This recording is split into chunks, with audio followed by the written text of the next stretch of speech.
The USFL has come in swinging with some surprise news this week as we got a chief medical officer in the building and the players are celebrating with a brand new CBA deal. It's all things coming up on the big 4-0 of the USFL podcast, and it starts right now. 1, 2, 3.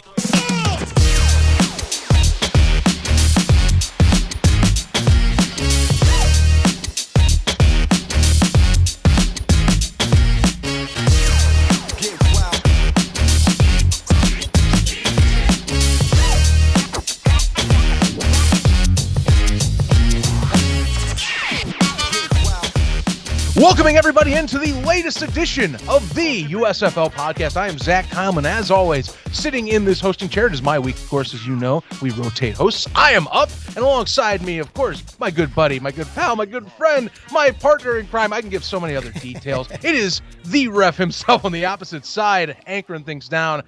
Oh boy, I gotta tell you, ref, there's some stuff we didn't see some of these things coming. We had been hinted, hey, it's gonna be a little quiet. Things might chill. Holidays are coming up. You know, we're like, all right, we get to just do stuff with our families. Then Wednesday and Thursday said, no, sorry, sir. We have things coming up. The USFL has more stuff to give to you, the fans, and the players. Very much a lot of player positive moves this week. You got to be happy to see us. We're going to jump into all this. How are you feeling right now? I've been jazzed for the last 2 days at some things that have come out. Dude, this has been a pretty exciting week for the USFL. I mean, not just for the news that's come out, but I mean, it kind of gives us some insight into the future forward thinking things that they got going on, the longevity of the league and the player. I mean, it's just good news all around. We're going to get into the nitty gritty of it. But, I mean, it's Christmas time, baby, and it's episode 40. Yes. We made it to episode 40, baby. And, you know, we were just talking last week. We didn't even think. We said, yep, you know what? I think it's going to be a slow month. Probably take a couple weeks off. We were thinking episode 40 was going to be the best of 2022. But guess what, folks? It's going to be episode 41. Maybe it'll even be episode 42. Who knows, Zach? Maybe we'll get surprised next week. I don't think so. I think we're going to have a nice, easy Christmas. I mean, if we get emergency news, then clearly the USFL has been rolling on getting stuff done, which is you'll see with these two big ones as we teased. These are some big, like we're getting crap done and, you know, knocking it out of the ballpark right now. We have barely touched the surface into next year's stuff for 2023 with some things. So yeah, lots to talk about. We'll definitely get to, as you heard, the CBA. I'm going to leave it at that. And we got a chief medical officer signed, which I will get to that soon. But as always, folks, we have to touch on, of course, your things that we need to pass along to you about the show. First off, social media. Look, we were going off yesterday on Twitter and Facebook and everywhere about, you know, that big CBA. Again, CBA. If you want to follow along with us on any of the news, any of our releases on the shows, any interviews, clips that we are announcing, go to our socials at USFL Podcast, Facebook, Instagram, and Twitter. And next year we are having a TikTok. So really, I will let you know when that jumps up. But it will also be at USFL Podcast, unless some dude stole it on TikTok. But that's not going to happen. I got it. No, you know who stole it? This guy right here. Yes. No, trust me, Zach.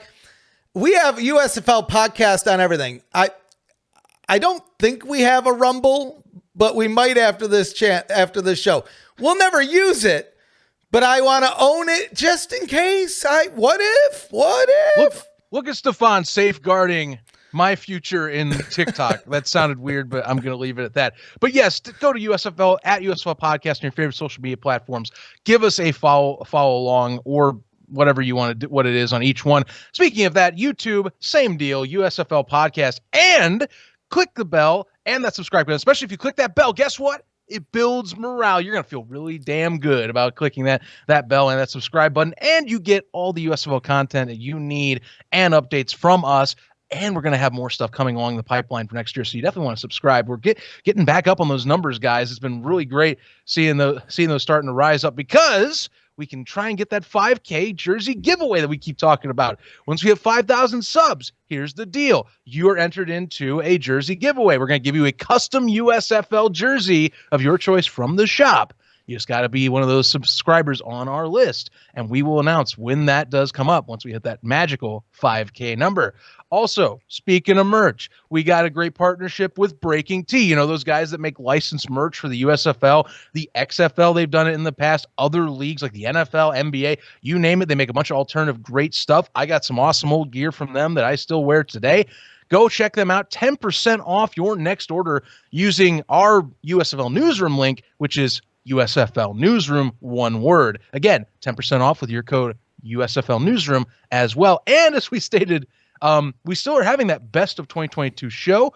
That vote is currently active on USFL Newsroom's website. Check it out. Those votes will be tallied up, and we will announce winners of those categories for the vote on our best of show, which will be at the end of the year. Actually, next show it will be, unless something magically comes up in its wake. Best of 2022 show is next Friday. So stay tuned, guys. Wow. And I'll tell you this. So I've been looking at the votes. I've been keeping some tally. I'm not going to say what's what. I will say there's one category that is dominating, that community legend category. There's one in particular that's just taking it over. I wonder why. But I'll tell you this. Over 500 votes so far. Last year we were at about 1,000. Wow. I want to top that number. So if you haven't done it yet, click the link down below. Let your voice be heard. And then join us December 30th, where we go over the best of 2022. And I mean, we'll probably have some other thoughts in there. Maybe there will be some news. Maybe we'll give our New Year's resolutions. I don't know. We'll see what happens, but you won't want to miss it. That's for sure. I should re-clarify. It's not next week. It's next show. I am ahead on my calendar in my mind mentally. But yeah, 30th. So that would be roughly 2 weeks out. So still stay tuned. Hey, maybe we get an episode 41 and that's 42. Mm-hmm.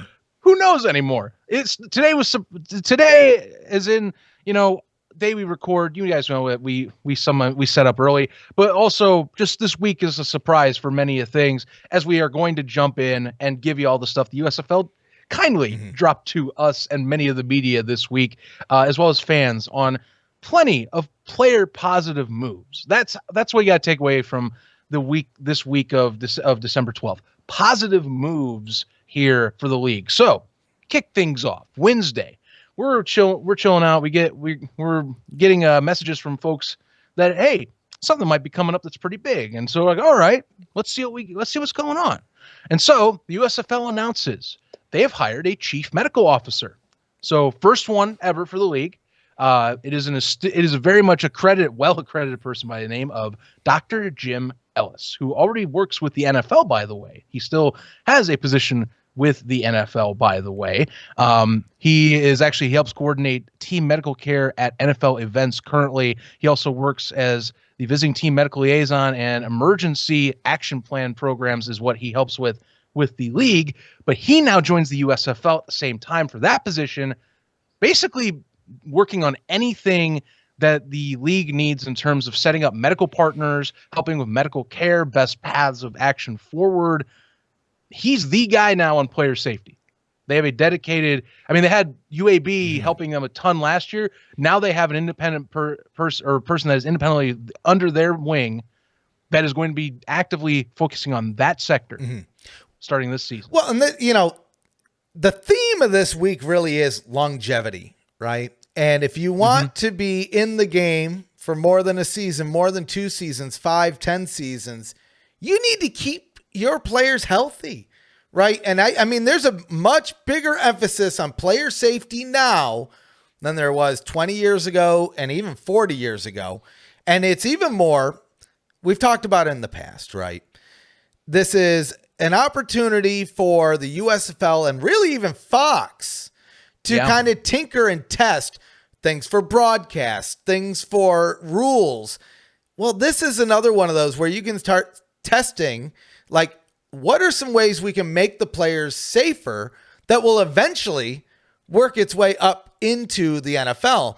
And a good point to note here is, like you mentioned, he's coming from the NFL to also work with the USFL, right? And so this is like high caliber, quality tier stuff that the league is getting. This isn't second rate. This is the same thing that other guys are getting, but in the same point where it's kind of an opportunity for players to showcase their skills, coaches to showcase their skills. Dr. Jim Ellis is coming in here with an elevator role to where I think he might be able to showcase his skill to even vie for a better role in the NFL where he currently works. Right. I think that's the point that you want to stick. Hey, look, this guy is trusted by the NFL, and not just, of course, his current capacity. I mean, just keep that in mind. You know, his current capacity is emergency preparedness consultant for NFL player safety. But he's also done, like I said, tons of massive events. In the NFL's case, he has helped with medical care and at least coordinating it with Medical Sports Group for over 25 different Super Bowl events. He's also, like I said, besides his NFL events, he's worked with the Atlanta Falcons for 13 seasons as emergency physician and associate team physician for the said team. And I can go on the list even more so, just stuff outside the NFL. We're talking, he's worked for the Masters at Augusta National. He's also been doing consulting. He's done other roles. For example, worked for the 1996 Atlanta Olympics as the venue medical officer and co-chairman of Olympic Medical Support Group.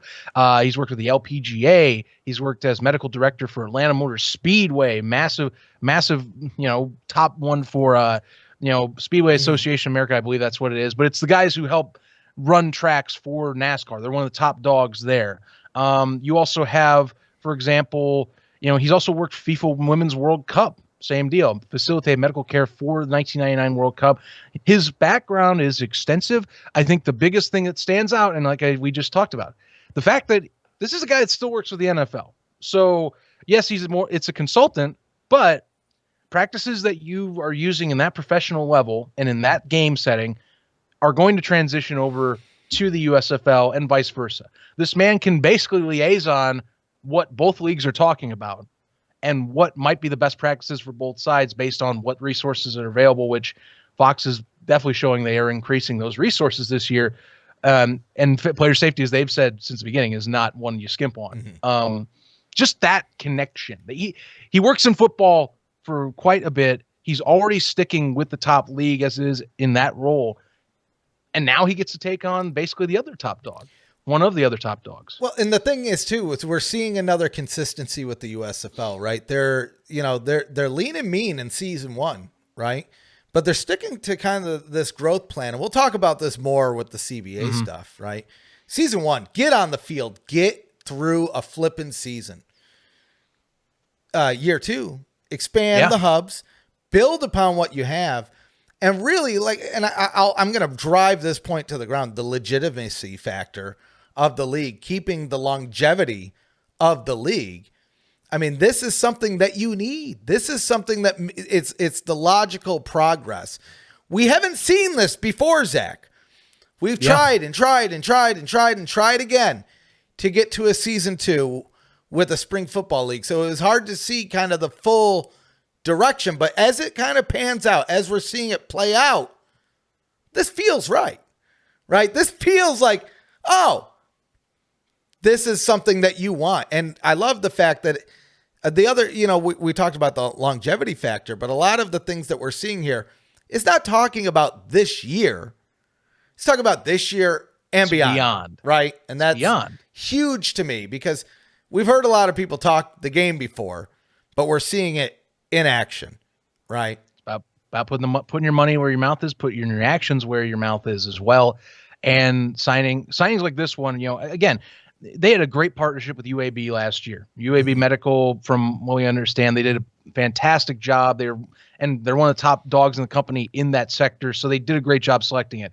As it's been quoted to us, the reason why Birmingham was even there in the first place, one of the top things, UAB Medical and its reputation. So they want the safety angle to be as important as possible, because the thing is, you want to go over any stigma, I think, of secondary spring football as possible. One of those, it hasn't been as prevalent, but there have been some cases where medical does get, unfortunately, messed with. This one, they aren't taking risk at all. This is straight up, we need to be top in the position for a sport that is heavy contact, heavy everything to a body. It's the best thing you can do, is getting someone that has this caliber of experience. Some other things I want to add on to this, of course, His background, received an undergrad degree at University of North Carolina. He also has a medical degree from Louisiana State University and has completed emergency medical residency at Charity Hospital in New Orleans. He also is going to be working in these specific avenues with his chief medical officer position. He'll be identifying and structuring new medical partnerships in current and future USFL cities. Very important portion of that PR, by the way, because it's, again, we know they're going to different cities, but think about this. Your UAB of Birmingham, basically, they're going to start looking for those UABs in every city. Exactly. What's the big dog? What's the big medical partnership in Detroit? What's the big medical partnership in Memphis? I know Detroit's speculation zone. I'm just stating it because there's a ton of there's almost a fire. I'm just going to put it out there. I have to put that caveat in. Nonetheless, you're looking at these cities now. That's part of his gig is who are the best medical partners that help us give the best coverage and best prepared action for any emergencies that we need to go to the hospital for. And that can give us care that help these athletes get the best care as possible for them.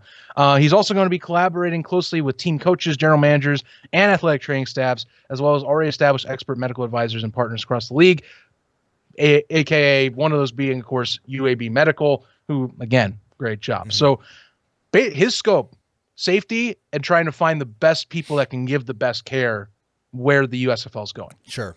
And I love to see it. Right. These are the stories on a slow news week or what we expected to be a slow news week. What we expected to be a slow news week. Just seeing this story. When I saw this, I said, well, you know what? This is a nice story to kind of give us something to ride through the week. Right. Little did I expect what ended up happening. Right. No. And we're about to get to that. So I'll read off one of these quotes. Here's the deal. I'm going to give Brian Woods' quote. Stefan, I'm going to let you read off Daryl Johnston's quote after this. So here's Brian Woods', and I'll admit he put a little cheese in here. Some people were chuckling at this. I'll give him that. Quote, "This is a touchdown hire for the USFL and our players." I had a good laugh. Just, I don't know, throw a touchdown into anything, but I give Brian, you're hilarious. End quote for the first. Next quote. "One of the USFL's most important success stories during our inaugural season was the comprehensive medical care our players received. Dr. Ellis becoming the USFL's first ever chief medical officer will help us expand and surpass our already high standards for player health and safety as we head into season 2. Now, what did Daryl have to say? So, Daryl Johnston. First, before we go into Daryl Johnston, can I say it's always good to hear from the Prez, Brian Woods. We don't hear from him a lot, but we always got something into these little press releases. I find it, to me, it's just funny. Like I said, throwing touchdown in there, that's the PR guys probably got a good kick out of that for the cheese. I got a kick out of it. I'm going to start throwing it in every sentence, even in my day job. We'll see. But yeah, let's go over to Mr. Johnston here. Dr. Ellis, extensive experience caring for athletes from a wide array of sports, and his academic background emphasizes the USFL's top priority, the health and safety of our players. Kind of what we were talking about earlier, Zach. This is an important emphasis for the league, and it kind of has to be. He goes on to say, it makes him the perfect choice for this critical position. He goes on to say even more, the USFL is focused on building a player-centric football league, and I'm honored to welcome Dr. Ellis to the USFL family. It's another exciting addition to our league as we prepare for our second season, which, again, I love hearing it. This is the only EVP in the sports that I'm aware of that you'll see call games on Sunday and then work on business on Monday. On Monday, man's got a crazy amount of stuff he does. But we are so happy to have Daryl, always studious, always leaving those nice quotes for people and those nuggets to take home with you. But yeah, folks, main thing, I know it wasn't as big as what our next piece is. But you should be thrilled to have this medical officer position filled. And for the background and who he's still working with, the big key. Who's he still working with? The NFL. Exactly. Stuff's going to transition over. Dude takes lessons. That's part of the medical profession. You learn and you try and adapt with the field. That's good to have. Oh, it's great to have. 100%. Yeah. I mean, this story on face value might not seem like a big, flashy, sizzly story, but this is a solid move for the league. And honestly, what we're seeing, and again, just talking about like the story that we just talked about going into the next story, is, I mean, somebody can make a case study on the way that the USFL is building themselves. Maybe not for football, but I mean, look at, Big Three basketball with Ice Cube. That's another one. If you could probably take points from both of these leagues and say, well, Big Three, they went to all markets, they shifted down, and maybe they'll shift back out. The USFL kind of did it. Let's start small and grow big. There's so many points that you could take from this. And I mean, if you wanted to follow the architecture that they're building, it seems to be working so far. Now, again, there's not a lot. It helps that Fox is involved. It helps that NBC is involved. But I mean, they're being smart about it too. And we're seeing those kind of moves. It's very strategic. It's about the long game, not the short term. And this portion, the one that I think a lot of you coming in here are more curious about this, is the deal of, there's a CBA. Mm-hmm. Maybe some of you hadn't heard about that, but towards the end of the season, the USFL players, they entered in with partnership with the UFPA and the United States Steelworkers. The UFPA basically let the U.S. Steelworkers take over a lot more of the say. So you'll see a lot of stuff that says U.S. Steelworkers with USFL players. Mm-hmm. Keep that in mind. But they partnered up with U.S. Steel as their union-backed partner to start negotiating with the USFL about a CBA. They voted to unionize, and that vote was completed back June, mm-hmm. if I'm remembering correctly. And then that came up. They've been doing negotiations ever since, or at least starting that process. Now, I'll be honest with you. I didn't think they'd get a CBA done this year. And maybe it's just because they wanted to focus on season 2. That's not saying I didn't, it was impossible.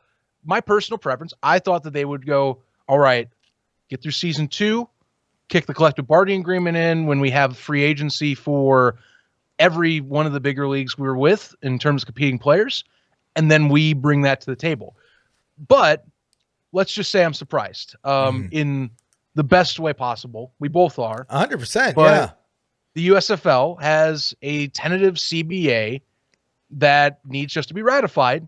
It's not fully done, but both sides like the terms that are part of this deal. That's the key portion. Mm-hmm. It's not fully ratified yet. However, really, there's pretty good chance they are going to ratify and have this thing in for season 2 and beyond, by the way. Well, that's the big thing. And beyond. That's the big thing here, right? So you mentioned it's not ratified yet, but we're not going to have to wait very long to find out. It's going to be early next year. It sounds like January 6th or earlier. So we're talking like the first week of the year, we're going to know. And yeah, from everything we understand, it seems like, both parties are pretty happy with this deal. So it's not like it's being forced. There's not a lot of, nobody had to really sacrifice anything here. And we're talking about a 3-year deal here that goes through USFL season 4. And as we get into the nuggets, because I know some of this is out, by the time that this episode comes out, there's already an article on USFL Newsroom that went over the nuggets, which, I mean, you should be checking out USFLnewsroom.com daily for all the latest USFL news. But we got some nuggets here that really haven't come out, and you may not even read that article because it came out pretty late Thursday. This might be the first time you're hearing it. 3-year deal. So remember earlier, Zach, when I talked about longevity, we're no longer talking about season 2. We're already talking about season 4. Season 4 of the USFL. This is probably the first time season 4 has been mentioned anywhere. We knew there's a 3-year TV deal that we understood with NBC.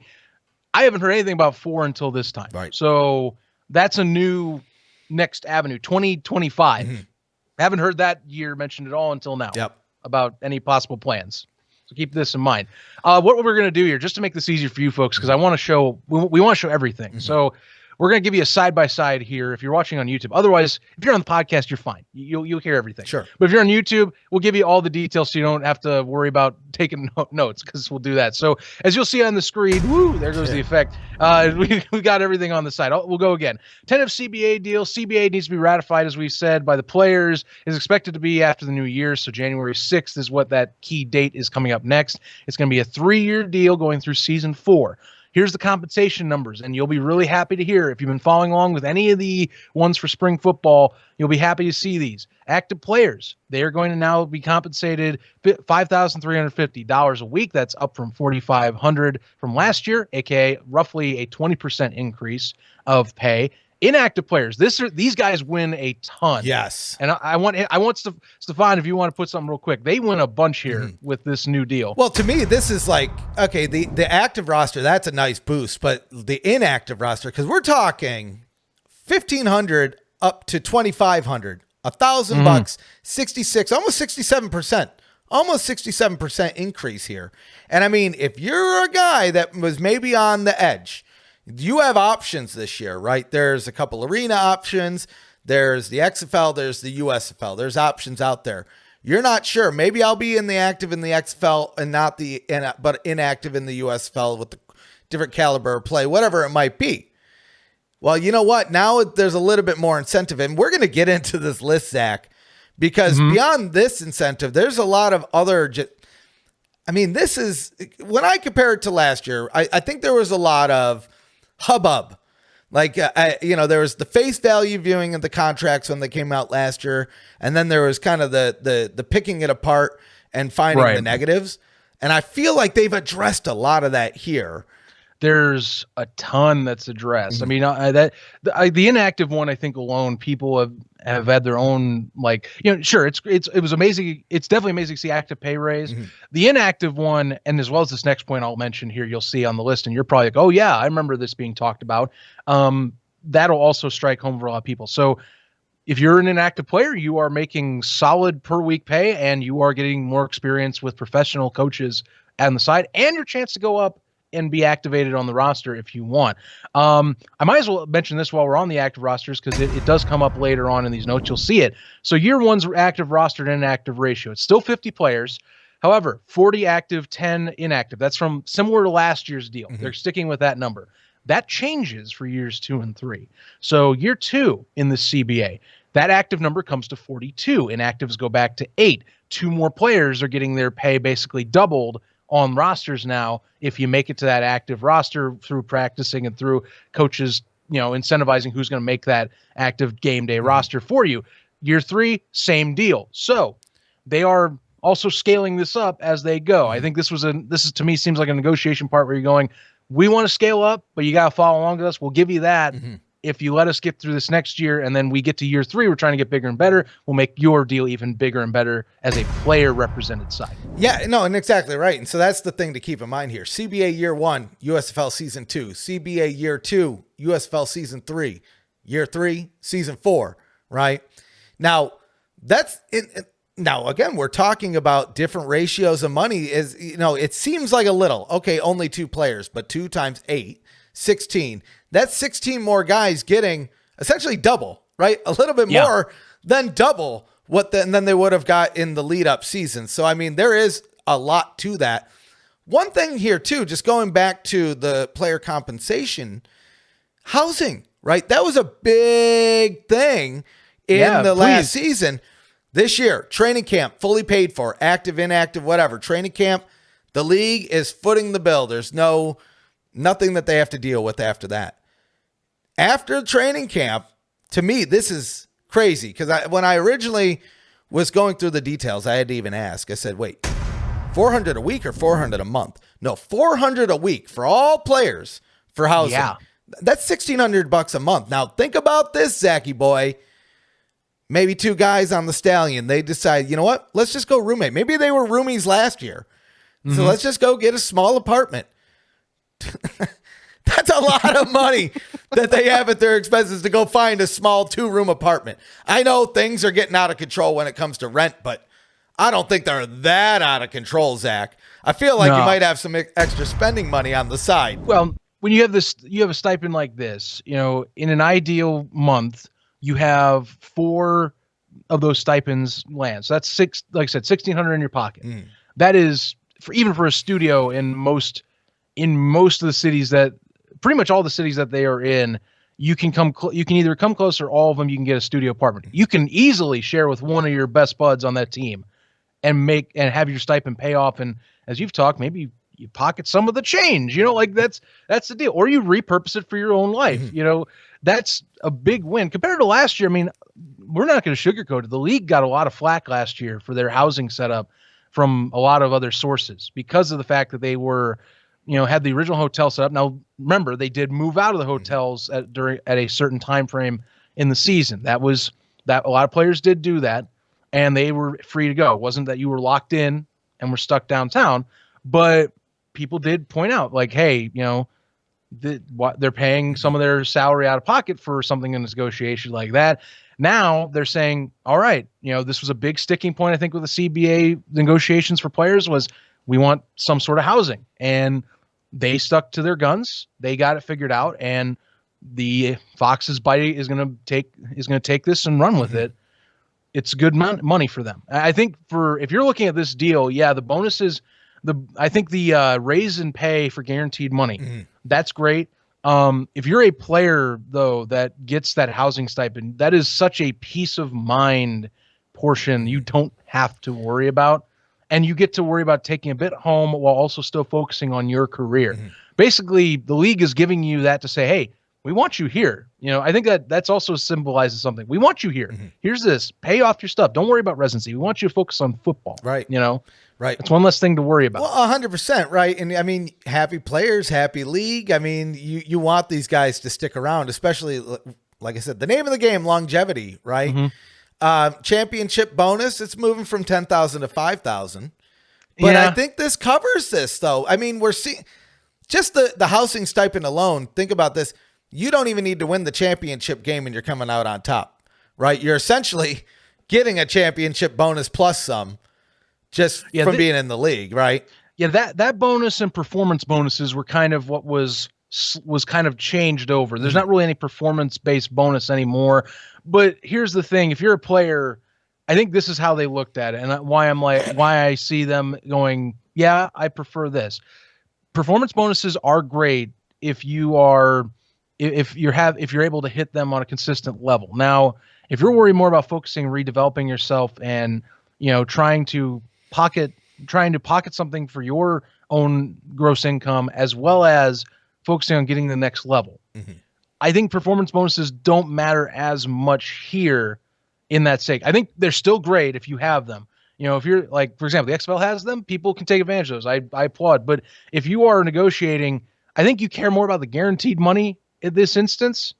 And so, especially like those bonuses probably go towards the inactive players a lot in this case. If you are talking about maybe the juggling financials in that sense, but the housing as well, which I think the housing to me, that specifically matters more than the performance bonuses. 100%. Peace of mind. That's the first thing. It's still a human. You're still talking about a human's, place to live and their conditions that they are wanting to live. So that comes first. For sure. So I think that matters more here. No, 100%. Well, and the fact, active and inactive, both the same, I think that's pretty flippin' solid there. So, yeah, again, there's a couple things that I think we already knew, but they're official now. Oh, sure. And here's another one with the championship bonuses the other way. Similar deal. Not every player is going to benefit from a championship bonus. Sure. Think about that. Oh, that I think is huge, right? Exactly. If you think about it like that. Yeah. So if you can take some of that money and everyone benefits in the pot in the guaranteed money, because here's the deal. Yeah, you don't have performance bonuses really, but every player now on these rosters, at least base value. I know there's some discussion, quarterbacks and whatnot. That's never really been dropped officially, but everyone at the very least in the league is making $53K a year for a 10-week season, plus whatever comes up from the training camp. 100%. If you're inactive, you make $25K for a season. So, that's still, you get to benefit and pocket that for part of your year. Well, I mean, for 10 weeks. Well, that's the thing, Zach. That's the thing to think about. It's $25,000 for 10 weeks. For 10 weeks. This is not a whole year's worth of work. That's not shabby. That's for just 10 weeks. Now, if you're in the playoffs, now think about this. You get the championship. You get then up to, another roughly 10,000. So actually it's more along the line. Yeah, it's pushing, 10,500-ish, 10,700 is what it is. So yeah, it's now roughly $64K. Right. Right. And then if you get that championship bonus, you get just under $70K a year. Which is not, I mean, that is a nice not flipping salary, Zach. I mean, there's a lot of people that would take that, I'll tell you what. And again, 10 weeks. Well, a couple extra weeks, but less than half a year of work, really. Right. Not to say that, honestly, that, realistically, these guys are probably working out right now, even though training camp's not started. It is kind of a full-time job when it comes to like health and, those types of things. But you get where I'm going here. Mm-hmm. So here's one. Actually, I'm going to bring this up because this actually came across as we're recording. Mm-hmm. So a good buddy, or at least good CFL buddy of mine here, Dave Naylor. Mm-hmm. If you've heard that name, very expert one in the CFL's field. Just to give you a comparison on some of the rates. So here's his tweet. The USFL is raising players' salaries by 19% from 19%. I read it as 19 cents. I was like, oh, that channel. They're raising salaries by roughly 20%, as we've discussed. Yeah. From year 1 to year 2. He continues, should be chilling for those in these leagues never survive club. $5,350 US is roughly $7,307 Canadian, which is more than most CFL players make on a weekly basis. Very interesting. So if you're talking the grand scheme of the alternative scene, yeah, and that's basically every one of these leagues that's not the NFL. Sure. I do not want to. I'm going to go as far as I can with CFL because I don't want to pit anything on that. But look, if they're saying it's good against the CFL's own money. Mm-hmm. It's good money. Oh, 100% for this level. Yeah. And for this level is the key. Look, guys, you're not going to make NFL numbers. It's all still about survivability. Mm-hmm. The only way you get to even sub NFL numbers closer to that is if these leagues keep going, TV dollars keep going up, and you're able to keep showing sustained success. Right now, for what it's worth, for the second season, for hitting that possible max sub 70K number, that's really good. Uh-huh. I mean, that's good for any. If you're even getting a USFL contract with the CBA like it is now, you have to. I mean, you're already taking it serious before the CBA, as people have seen. But you have to be seriously, definitely going, oh yeah, if I have a shot to be in here, I gotta. I mean, it's going to be a hard sell with any other ones. You still can have other sells. Mm-hmm. Performance bonuses, of course, in the XFL, and they still have very competitive pay. Mm-hmm. But guaranteed money is its own benefit. Well, that's in your pocket. You don't have to fight for that cash. Mm-hmm. Well, I think that's the big thing here. And realistically, what they're doing is they're making themselves a very appetizing option to anybody that is in the alternative football scene. Anybody, hey, look what, maybe you're in arena football. You want to try to get to the NFL. You want to be the next Cavante Turpin. It's a lot harder to jump from arena football to the NFL, but it's a lot easier to go from arena to the USFL and maybe from the USFL to the NFL, like we have seen.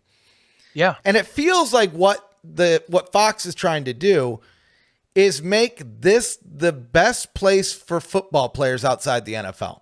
They're really trying to cater to these guys, give them a livable wage and a real opportunity to be seen, to have that chance to continue their career, whether it be in the USFL or in the NFL, because we've seen it happen already. And I think we're going to see more of that next year, right?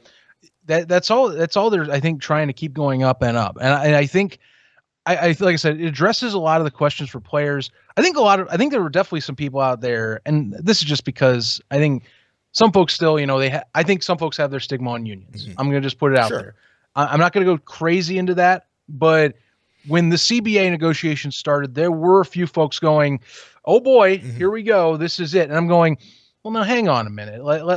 Some of us are going, let's read this out. You still have to, both sides have to lay their, in the way the CBA works, mm-hmm. both lay their sides of the case on going, okay, this is why we can justify these numbers, or why we think these numbers make sense. Here's our business. Players go, all right, here's why we want these numbers. This is how it relates to us in player relations. Everyone has their own say on things. It's a negotiation for a reason. It's supposed to be the best happy medium that both sides get. Mm-hmm. This is a pretty good happy medium. It feels like it. Like I said, if you're a player at this level again, I think guaranteed pay matters way more, at least to me, more than competitive bonuses. Mm-hmm. No, 100%. At least for numbers. Because yeah, those numbers, you will get money, and if anything, it'll prove you're going to be getting possibly more NFL attention. But if you're a player that says you're still like, well, I'm doing this to continue my football career. Mm-hmm. Yeah, no, I think guaranteed money matters a little more if it's more about continuing your football career. Right. My opinion. Mm-hmm. But I digress. For sure. Now, there's a couple things that I think we already knew, but let's go over them, right? So training camp, they're starting mid-March, which I think we knew that, but we get kind of official here that kickoff is April 15th. So that we know for sure. Now they aren't skirting that one this time. We had to I definitely had to get some talking to last time about that. Right. But this one it's dead set now. Yep. That is an official date. Which we thought no speculation. Now there. we know. Now here's the one that I think got lost in all of this. Like as kind of the news started coming out, beyond the CBA, the league essentially has $26,000 worth of benefits that are going to the players. Regardless if this gets ratified, this is completely separate. What does that mean, Zach? That means retirement, per diem, the training camp housing, as we mentioned. Mm-hmm. And, of course, the education, Zach. I mean, I feel like this one gets lost in the shuffle, but that was kind of a big deal last year. It was, they're providing education. And so let's just kind of go through it again. A quick reminder, and let's be honest, Zach, we probably have a lot of new listeners, a lot of new fans. The USFL has a lot of new fans than they did this time around. So they might not even know this stuff. So quick refresher if you already know, but maybe something new if you didn't. So the education is provided by the USFL. It's the same as what was provided during season one, kind of what we mentioned. Strayer Capella, they provide players and staff tuition-free coursework online through Capella University. And here's the thing that I don't know if we really touched on before, but there is in-person or online and in-person. Man, I can't talk. Is something. Strayer University. Help me, Zach. Strayer Capella. Strayer Capella. Yes, there's in-person or online. That is how it was set up last year. And yeah, so this was kind of, there were some, I'm spacing on who specifically, but there were some players that did take advantage of this and used it while they got their season going under contract. So that resource is still there, but you still get, besides that, 10 weeks of guarantee, at least that 10 weeks, if you were on the roster, $26,000 worth of other benefits, like you said, with the retirement fund, the per diem, the training camp housing as well, education, like you're talking with the Strayer and Capella University setup. That's also stuff that if you can take advantage with it, you're getting even more bang for your buck doing it that way. I wonder, and this is not a full speculation zone, mini speculation zone, Zach. We saw in the XFL draft, some USFL guys get drafted by the XFL. Mm-hmm. As of now, at least from what we understand, and it's floated around there, I think, not very many XFL players have signed contracts. It's debatable on the quarterback side, but beyond that, nobody signed a contract, right? We've seen a couple guys already that were drafted by the XFL that were in the USFL that have already decided to come back to the USFL. They signed a contract. Correct. Dare I speculate that this CBA news maybe entices things a little bit. I wonder if we're going to see a couple of these guys on the fence. Now, quarterbacks, I think that's a different situation, right? I don't know what the scale. I can't comment on the scale in the USFL. I can't comment on the scale in the XFL.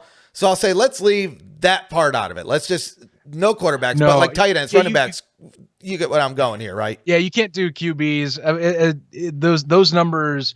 It's basically the league. It's a different, more secretive number because it's a more important position in football. Mm-hmm. You have to. Those numbers that people, I think, realize, players and everyone, they're going to be larger. Right. So, but that's not the collective majority body of players. So that's where you're seeing this come in. For everyone else, like specialties, you're talking receivers, DBs, linemen, which the USFL has gotten plenty of their own linemen this year, even before this. Anyone like that, I think that's where you're sitting there. If you haven't signed your deal, maybe you go talk to your agent. You just out of curiosity, at the very least, you're like, out of curiosity, if I got offered, how would this work? Does the CBA kick in? Well, it hasn't been ratified, but you still have, if you wait it out and you see where you go, maybe you can have that chance. That being said, if the XFL's deadline is something you do, and it's say the deadline to sign is before that ratification, that's where you're risking possible, okay, well, I'm taking a gamble here if I go one way or another in a little bit. Maybe not. That's where I'm kind of wait and see-ish on. Sure. I think if the ratification date was the 31st, like if that was the deadline, maybe I'm more on that side. With the 6th and then January 31st has kind of been, that threshold has been for a lot of the XFL players, it sounds like has been right there. That might be, there could be a chance. If you have a relationship with a USFL coach or personnel guy or GM, then I think you might have a higher grade of saying, okay, maybe I go back. Right. Or maybe I consider going back on the different deal because I haven't signed with the other one. But if you're maybe a new guy, maybe you wait a second, you go with the thing that you're already having a relationship with a coach in, that you've maybe built up over a few months. And I think maybe then you pull the trigger. Maybe next year you reconsider. Sure. Possibly. But yeah, no, this one, it's a little harder. I think there's a gray area, but I think it's more for the guys that were previous USFL folks that you are selling this to me more to.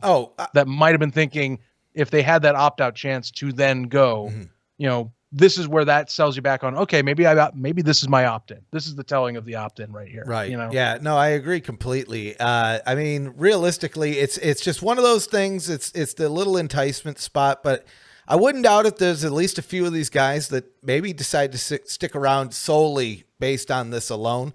Like we mentioned, it kind of addresses some of the gaps that people had some sore spots maybe about last year. Not huge ones, but nobody's ever gonna have a perfect first year, whether it's football or a gas station, a car dealership, an ice cream stand. Everybody's gonna have something the first year that they're gonna have to work on the second year. I mean, nobody's perfect their first time around. Although I would like to, maybe this podcast is maybe the closest as you're going to get for the first season of anything. But nice. I kid.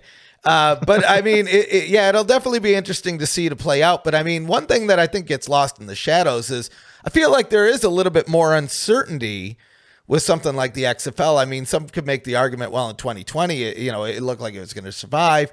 Had it not been for the illness we shall not name, it'd probably still be around. Well, I mean, that did happen. And this XFL isn't the same. I mean, from the outside looking in, it looks like a fully run, fully fledged football company. And this is not to knock them at all. I mean, the USFL is lean and mean too, right? Let's not forget. But there is kind of a difference, I'd say, in the personnel. In the XFL, they went heavy on the coaches. And we talked about this before. Dude, that Renegades coaching staff is crazy. It's insane. You can never talk the Renegades without saying, oh my God, there's 2 to 3 possible head coaching candidates on that roster besides, and we haven't even, and that's without mentioning Bob Stoops, by the way.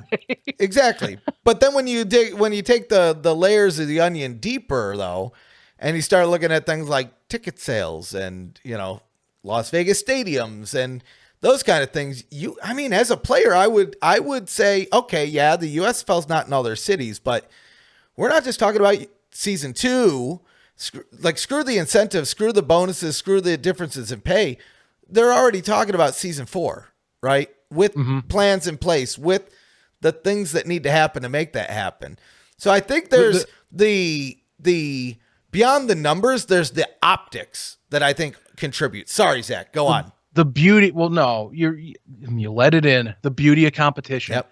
This is why any workforce you are in, you want to have a competitive workforce like this.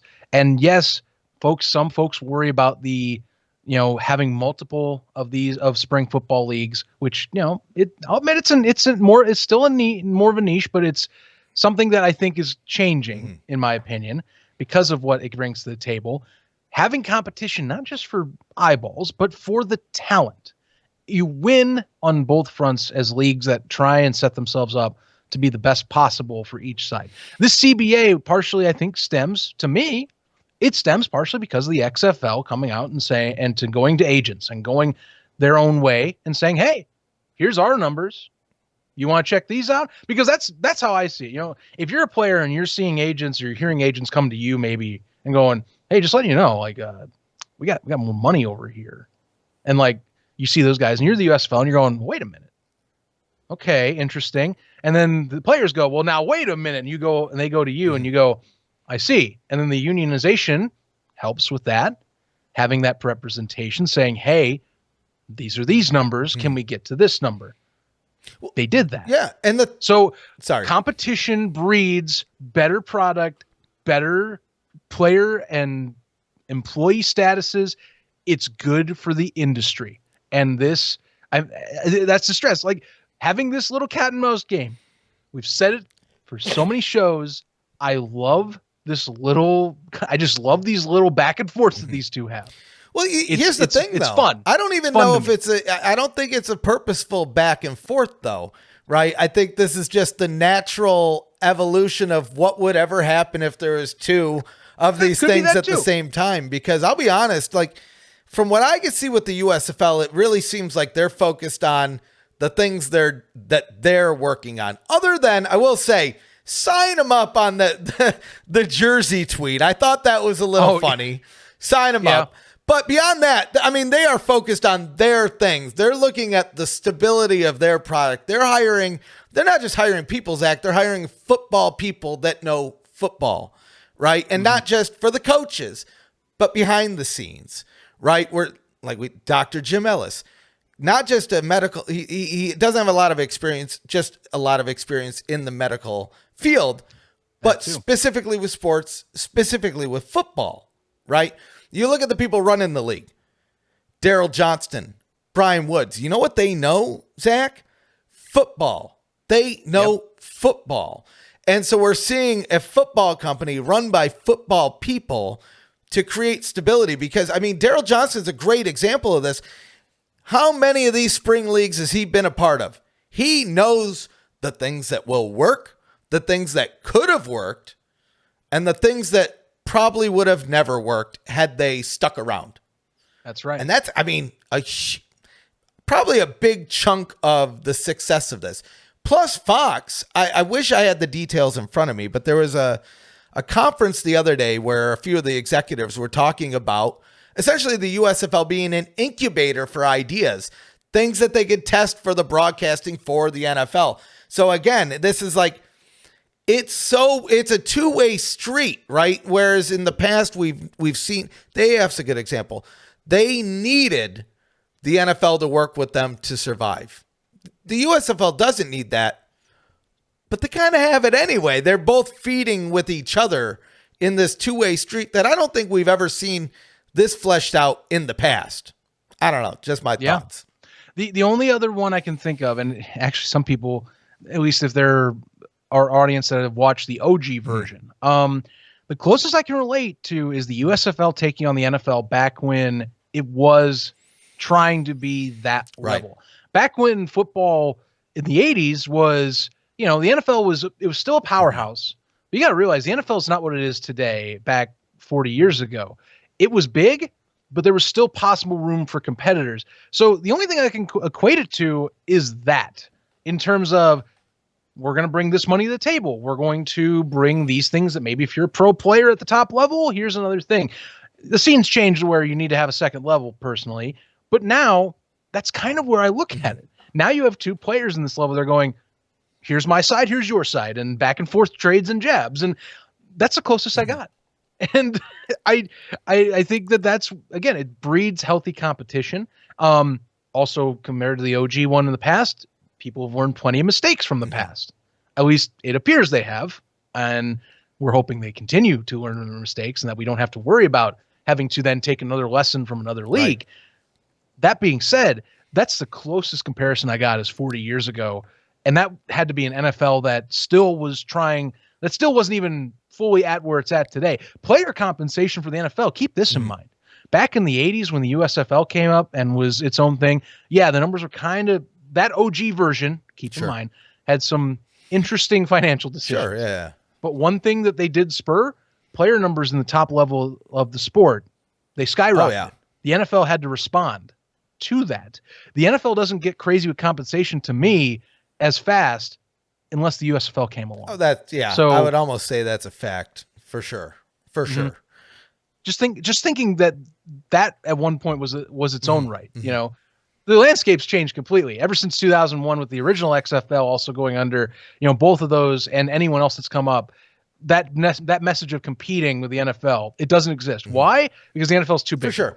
Or in terms of that size, there's no way. And the stigma behind competing with the NFL for a casual fan is worse to have off than it is to say we are our own entity that works alongside any football entity. Well, and that's the thing, because essentially you're filling a gap. You don't need to compete with the NFL to be successful.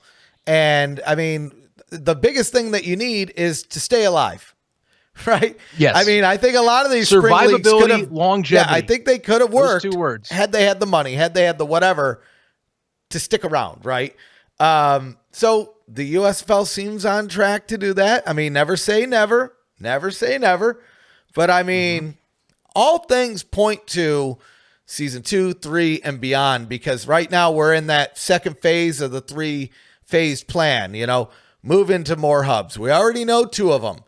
We've speculated on potentially 2 more. I don't know, but I think we'll get that news early next year. I don't think we're going to, I mean, maybe Zach, maybe that'll be our Christmas episode. Who knows? But I doubt it. I doubt it. It's gotta be. It's funny. We don't really have a speculation zone plan. It's more a news show, but you know, still, I mean, it's gotta be early next year.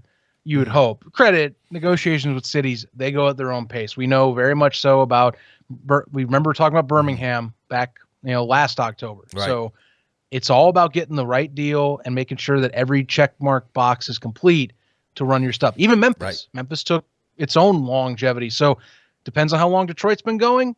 If that is indeed the case, again, I'm referencing Detroit news. That's not the league saying that.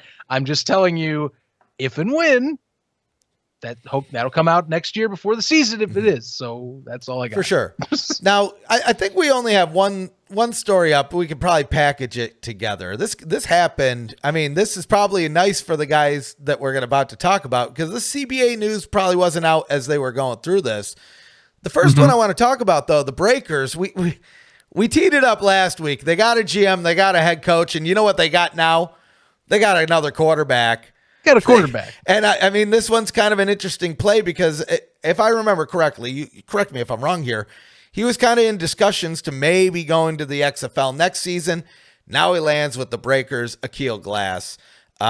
Yeah. And I mean, Texas boy here, you know, so I love to see somebody. Oh, no, he's from Alabama A&M. Excuse me. I'll leave that in because I have no shame. Zach, what are you thinking about this pick here, though? So I will be honest with you. I did not get drawn onto Akil Glass until probably midway through last year, when they were starting to talk about him and his possible avenue to the XFL. Because remember, the XFL did its own HBCU showcase at Jackson State University with Deion Sanders when he was coaching at the time for Jackson State.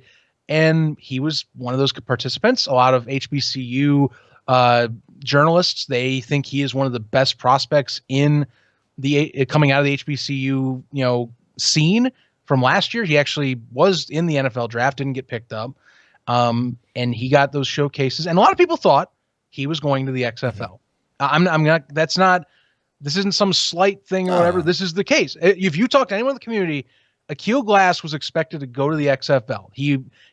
This guy had numbers that he put up in bunches for Alabama A&M. This is a guy that, and here's these numbers for any college professional, for any college quarterback, you would raise your eyebrows just at this.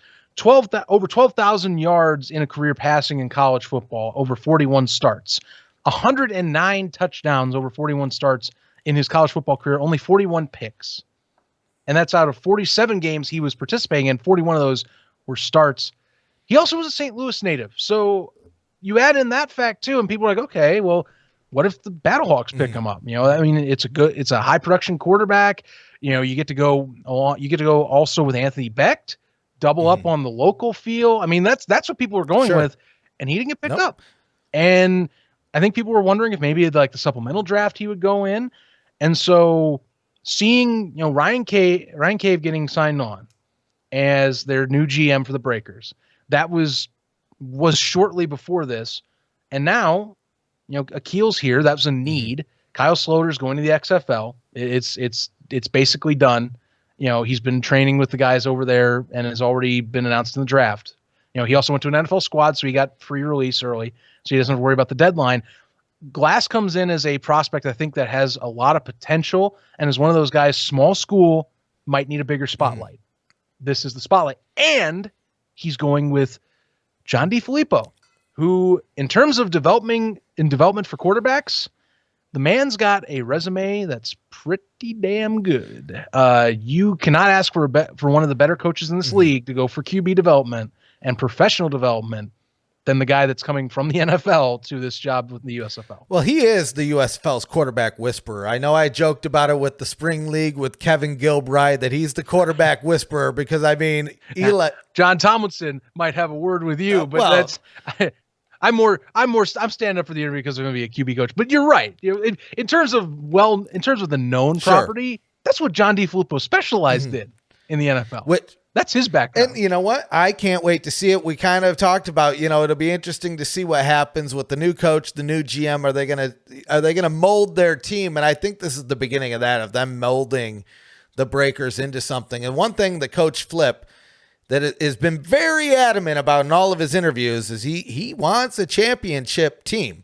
He doesn't want a job. He's not here to just fill a role. He's here to win a championship with the Breakers. And I kind of love that because, again, you know what? They're not gonna be in their own city. We assume. I don't know. Maybe they will, but I don't think they will. And he's still putting that, like, it feels like he's being earnest when he says it. That no, we're here to win this flipping thing. And I think that adds a little bit more excitement. And great pick. I mean, for one of your first big picks. Again, we're not even to the draft yet, Zach. These are the guys that are just getting picked up in the offseason. Again, I draw back to as the offseason came about, there were so many questions. Do you remember we were like young babies, Zach? What's going to happen? Yes. Are we going to see picks? Are we going to see hires? We saw it all. And now we're creeping up on another season. Akil's got to be happy. I think it's just great that he's going to get his first true pro go as well. He, like I say, got looks, but he is going to get his true pro experience with guys that have either been in the NFL or they are top college guys that have been, or guys that were in college that got tryouts and are in NFL camps. So he gets that. He also brings swagger. That was what was kind of crazy. So, Coach Flip has brought it, but that attitude is going to be there next year apparently for the Breakers, because even Akil is already saying, and he did this in an interview setup, I'm the best quarterback in the USFL. And I went, oh, man, wow. But I like the swagger, though, because that's someone that I think has a mission to prove that he needed to get a spot.